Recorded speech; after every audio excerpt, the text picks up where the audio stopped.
नमस्कार मित्रों। कक्षा अष्टमी विषय विज्ञान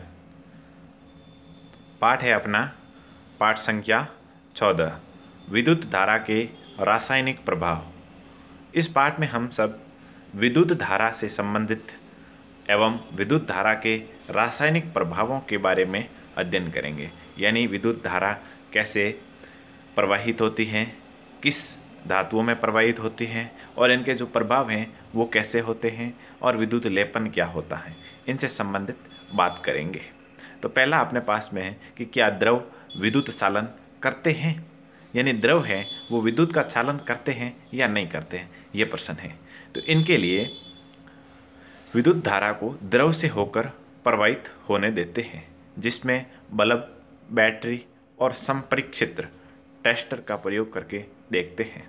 यदि बल्ब चालू होता है तो द्रव से विद्युत धारा प्रवाहित होती है, अन्यथा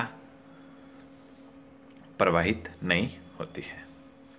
बात क्या है कि जब कोई परिपथ होता है उसमें से विद्युत धारा को किसी द्रव से होकर के प्रवाहित होने देते हैं। जब वो आगे परिपथ में लगा बल्ब हैं उनको बैटरी से जोड़ देते हैं और फिर क्या करते हैं, उस पर द्रव में से प्रवाहित होने देखते हैं। अगर विद्युत धारा द्रव से प्रवाहित होगी तो आगे लगा बल्ब है वो चालू हो जाएगा।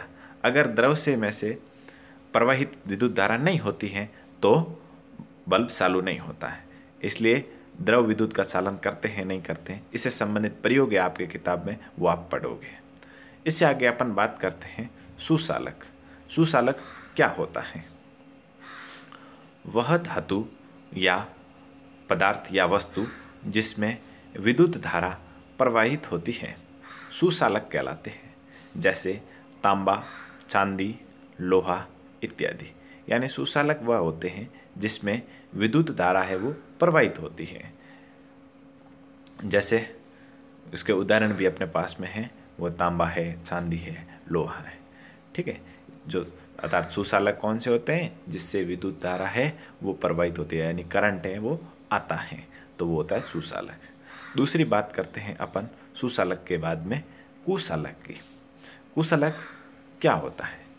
कुचालक वही जिस प्रकार सुचालक है उसके विपरीत हो जाएगा, यानी वह पदार्थ या वस्तु जिसमें विद्युत धारा प्रवाहित नहीं होती है। जिसमें विद्युत धारा प्रवाहित नहीं होती है वो कौन होते हैं? कुचालक कहलाते हैं। जैसे उदाहरण है अपने पास में रबड़, प्लास्टिक इत्यादि। यानी आपने देखा है कि जिसमें से विद्युत धारा प्रवाहित होती है वो होते हैं सुचालक, और जिसमें से विद्युत धारा प्रवाहित नहीं होती है वह होते हैं सुचालक कहलाते हैं। इसके उदाहरण है सुचालक के तांबा, चांदी, लोहा, और कुचालक के रबड़, प्लास्टिक और भी हो सकते हैं। इसलिए आपने देखा होगा घरों में जब विद्युत धारा होती है, प्रवाहित होती हैं, तो उसमें तार है वो तांबे के, चांदी के या लोहे के काम में लिए जाते हैं, कभी भी रबड़ के काम में नहीं लेते हैं। जब किसी परिपथ में विद्युत धारा प्रवाहित होती है तो विद्युत परिपथ में लगा बल्ब दीप्त होने लगता है, और जब कोई विद्युत धारा को अपने में से प्रवाहित नहीं होने देता है तो परिपथ पूरा नहीं होता है और बल्ब दीप्त नहीं होता है।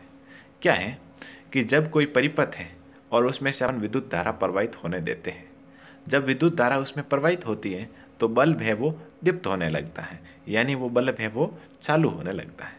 लेकिन जब उसमें से विद्युत धारा प्रवाहित नहीं होने देते हैं तो ये परिपथ है वो पूरा नहीं होता है, और अगर परिपथ पूरा नहीं होता है तो विद्युत धारा है जो बल्ब लगा हुआ है वो बल्ब है वो चालू नहीं होता है, दीप्त नहीं होता है। आगे बात करते हैं विद्युत धारा के रासायनिक प्रभाव। किसी चालक विलयन से विद्युत धारा प्रवाहित होने पर रासायनिक अभिक्रिया होती है। इसके फलस्वरूप इलेक्ट्रोडों पर इसके बुलबुले बनते हैं। इलेक्ट्रोडों पर धातु के निक्षेप देखे जा सकते हैं। विलयन का रंग भी परिवर्तन हो सकता है। देखो, विद्युत धारा का जो रासायनिक प्रभाव है वो किस प्रकार से अपने पता लगा सकते हैं, उसके कुछ उदाहरण दिए हुए हैं। जैसे चालक विलयन से विद्युत धारा प्रवाहित होती है तो रासायनिक अभिक्रिया होती है, और रासायनिक अभिक्रिया होने के बाद में कौन कौन से परिवर्तन होते हैं? जो इलेक्ट्रोड लगे होते हैं उन पर गैस के बुलबुले बनते हैं, विलेन का रंग परिवर्तित हो जाता है, इलेक्ट्रोडों पर धातु के निक्षेप आ जाते हैं। आगे बात करते हैं विद्युत लेपन। विद्युत लेपन क्या होता है? विद्युत द्वारा किसी पदार्थ पर किसी वांछित धातु की परत निक्षेपित करने की प्रक्रिया को विद्युत लेपन कहा जाता है। जैसे कार पार्ट्स या गैस बर्नर पर क्रोमियम धातु की परत।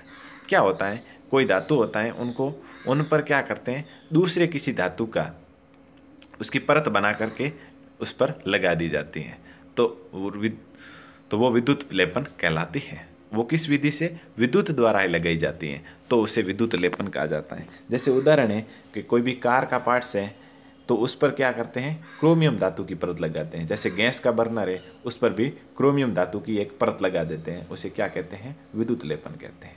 आगे बात करते हैं क्रोमियम के लिए। क्या होता है क्रोमियम?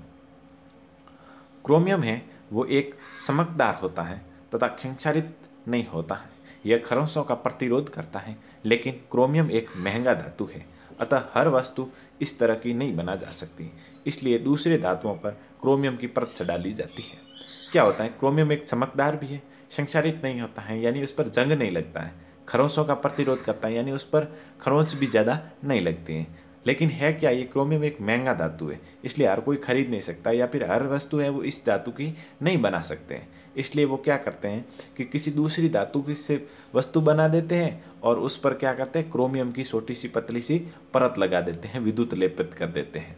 जब उस पर लेपन कर देते हैं तो वो क्रोमियम जैसी दिखने लग जाती है और क्रोमियम से संबंधित अपने गुण भी बताने लग जाती है। इसके कुछ उदाहरण भी बता देते हैं कि विद्युत लेपन के उदाहरण में देखें। इसी प्रकार आभूषण बनाने के लिए सस्ती वस्तुओं पर सोने और चांदी का विद्युत लेपन किया जाता है।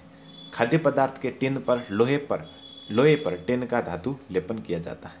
लोहे को जंग से बचाने के लिए जिंक का परत निक्षेपित की जाती है। ये उदाहरण है। जब आभूषण होता है, आभूषण सोने और चांदी के होते हैं, लेकिन वो क्या है, महंगे होते हैं, तो क्या करते हैं, दूसरे धातुओं से क्या करते हैं, उनको आभूषण बना देते हैं और उस पर सोने और चांदी का विद्युत का लेपन कर लेते हैं, जिससे वो आभूषण है वो सोने चांदी जैसे दिखने लग जाते हैं। इसी प्रकार आपने टिन देखा होगा, तो उसमें भी टिन धातु का लेपन कर देते हैं। लोहे से बसाने के लिए क्या करते हैं, लोहे पर जिंक की परत निक्षेपित कर देते हैं।